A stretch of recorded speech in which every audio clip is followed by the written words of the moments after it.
Good evening. Welcome back to the Imaginary Gallery. It's TJ, your host.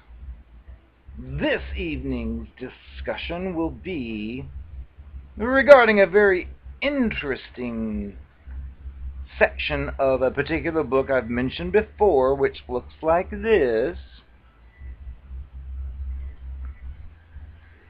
It's called Snakes in Suits When Psychopaths Go to Work.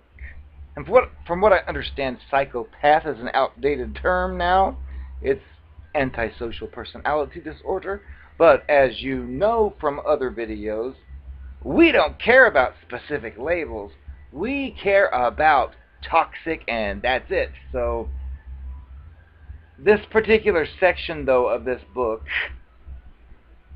I was just reviewing, and it's a really good in-depth analysis of what exactly goes on with your cluster B or whatever monster you think you might be involved with currently, or that you just recently were discarded from, or other shadings in between. The section I'm focusing on this evening would be Let the Games Begin. Forging the Psychopathic Bond. And again, this applies to any of the cluster Bs, I would imagine, because it's the same tactic, because they're so original. They come up with the most unique ways of seduction, which is wrong. And the author would be Paul Babiak and Robert Hare. They begin by stating, foremost on the toxic person's agenda during the assessment phase is deciding your utility or value, followed by figuring out the inner workings of your personality. While this assessment progresses, the toxic person begins to focus efforts on building a close personal relationship on which later manipulations will rest. One need not be rich, powerful to attract the attention of one of these creatures. Almost everyone has some sort of utility for an enterprising monster. As interaction with you proceeds, the toxic person carefully assesses your persona. Your persona gives this person a picture of the traits and characteristics that you value in yourself. Your persona may also reveal to an astute observer insecurities or weaknesses that you wish to minimize or hide from view.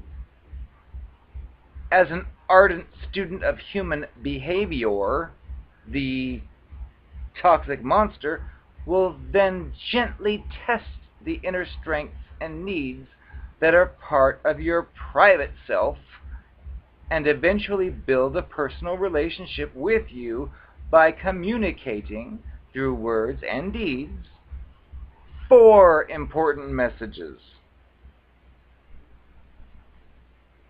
The first message is that this monster likes and values the strengths and talents presented by your persona.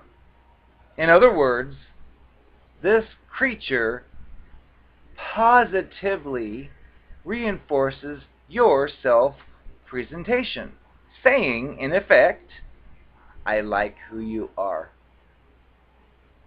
Reinforcing someone's persona is a simple yet powerful influence technique, mind control, especially if communicated in a convincing, that is, charming manner.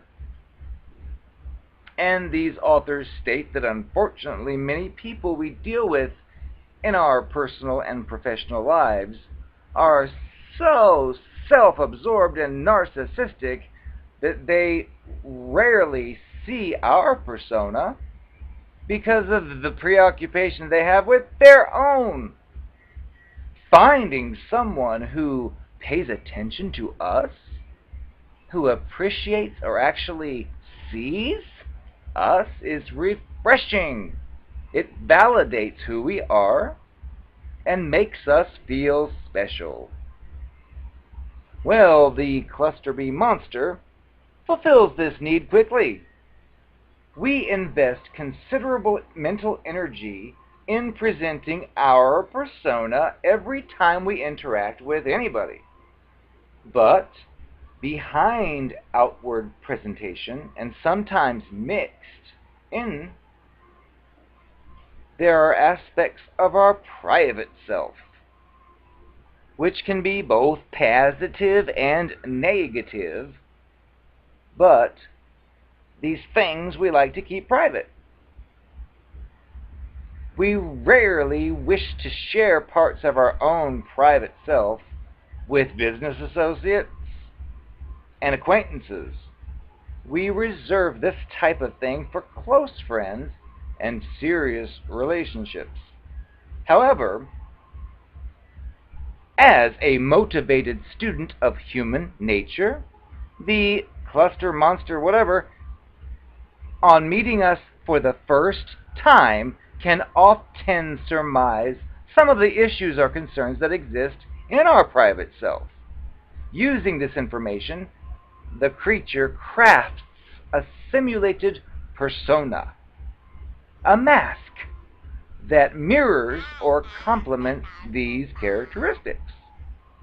Subtly, through clever banter, this creature begins to share bits of personal information, seemingly letting down its guard with us. These conversations resonate with you because someone else is sharing their own personal details that reflect their own values, beliefs, and issues of which are similar to your own. The monster's second message is, I'm just like you. Meeting someone who shares the same values that you do and beliefs and life experiences is not very common. So it's just the most wonderful thing ever when it does occur. It's easy to open up to someone like this, and soon we share more and more of our inner thoughts and feelings to our great pleasure, and we want to believe this person understands us at a much deeper level than anybody else we've ever met.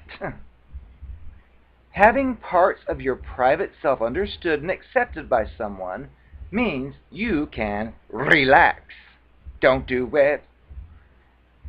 You can let down your guard, and you can start to trust that this person is different. It may like you for who you really are, behind your own mask or persona. Happily and with relief, you may conclude that this person will not pose any kind of psychological threat to you. And then, in effect, the third message being conveyed is, your secrets are safe with me. And they mention safety or security is one of the most basic psychological needs that these monsters willingly wants to fulfill. Now, when the creature convinces us that it understands and accepts our weaknesses and flaws, then we believe in the potential that this relationship can go further. We believe this person to be a true friend. And true friends, of course, share information, often intimate information, about themselves with each other. Relationships develop and mature as people share their innermost desires, their dreams, their hopes. Some is personal, others are mundane, but all of it's relevant to manufacturing a picture that fulfills our deep psychological needs and expectations. The monster is all too ready and willing to fulfill these needs because our new true friend is an excellent communicator and easily picks out topics that are important to us and reflects sympathetic points of view, sometimes complete with enthusiasm or fictitious emotion to reinforce spoken words. And they're shallow, they use superficial stuff.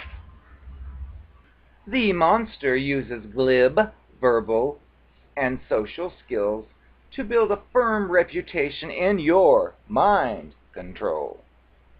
One that includes strengths that you wish you had and weaknesses you understand. This psychological bond capitalizes on your inner personality, holding out the promise of greater depth and possibly intimacy, and offering a relationship that's special, unique, equal, and forever. This is not easy to carry out, but the monster exerts notable effort communicating that it is exactly the person that you have been looking for a friend, a partner, a lover, or whatever. And their fourth message is, I am the perfect person for you. Once this is accomplished, this bond, this sickening bond, your fate is sealed. Later interactions merely reinforce the foundation formed during this early part of this manipulative process. What makes the monster and victim relationship any different from a real bond formed between two people who meet each other and find that they have a lot in common, is the question. Well, the answer is, for one, the persona of this person, this cluster B, does not really exist. It was built on lies, carefully woven together to entrap you. It's a mask, one of many custom-made by this creature to fit your particular psychological needs and expectations. It does not reflect a true personality, the monster's personality that lies beneath. It's a convenient fabrication. Second, these relationships are not based on informed choice. This monster chooses you and then moves in. Outsiders without the benefit of intimate conversation may see what's really going on, but we tend to discount those observations and may spend energy convincing our friends that this person is special.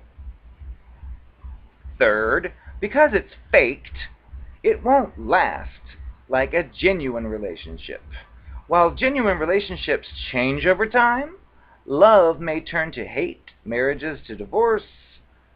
The initial starting points are based, though, on real data. As it was known at the time, people change over time and sometimes grow apart. The monster, though, will not invest more than minimal energy in maintaining the relationship unless you can offer something really special, which is usually not the case. Hence, many times when the relationship ends, you may be left wondering what happened. And fourth, the relationship is one-sided because the monster has an ulterior, evil, selfish motive. This victimization here we're talking about goes far beyond trying to take advantage of someone on a date or during a simple business transaction. This victimization is predatory in nature. It often leads to severe financial, physical, emotional harm for the individual targets. Healthy, real relationships are built on mutual respect and trust. They're based on sharing honest thoughts and feelings. The mistaken belief that this creature we've met has any of these characteristics is one of the reasons why they're so successful. And in summary, the monster's psychological game involves analyzing an individual's expectations and desires and then reflecting them through a mask that's so convincing we bond with it. And this can take place quickly, even during a flight, the space of a cross-country airplane flight. There are two payoffs. The monster wins the immediate game by gaining your trust, and the victim, now in the grip of this person's power, will soon give up whatever this monster requests or demands. Now, to conclude this chapter, the authors state that they've reviewed several cases of individuals that are involved with such creatures, and some who have been in long-term relationships many times describe them as the supreme psychologist or mind reader. The more they interacted with these monsters, the more they felt drawn in or mesmerized by the facade. Many referred to their psychopathic partners as their soul mates and reported how much they believed they had in common with it. It's even more disturbing to hear some of these victims' reports once they've been cut loose during that discard phase. They actually miss the relationship and they want the monster back in their lives. It's very difficult for many to believe that this relationship never really existed. Now, that's common. I've experienced that before. The whole process is particularly insidious and difficult to get over if this monster is physically and personally attractive. But no, I just thought that was a pretty in-depth look at exactly what the monsters are doing. So I figured I'd share, and you can relate it to your own experience and leave your comments below. Hello, darling. I am the narcopath. I know that when we were together, I always caught you looking at those young, beautiful bimbos who had the pretty faces, and I always felt second fiddle to them. You would always tell me I was the most beautiful one, but I knew that you really liked them better, so I've taken steps to give you a birthday surprise. I have changed my appearance for you. So, I'm gonna unveil it for you now. And once you see my new look, post-plastic surgery, you will be with me forever. Hi, sweetie. Do you want to make love? You always told me I was the prettiest. Come on now.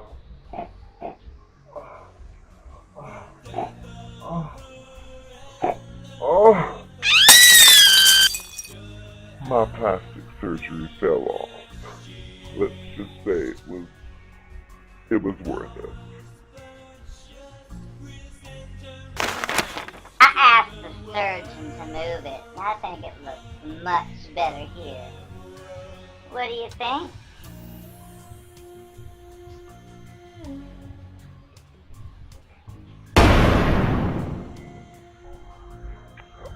Well, I just hope that you're as happy as I am to have a chance to get reunited with you.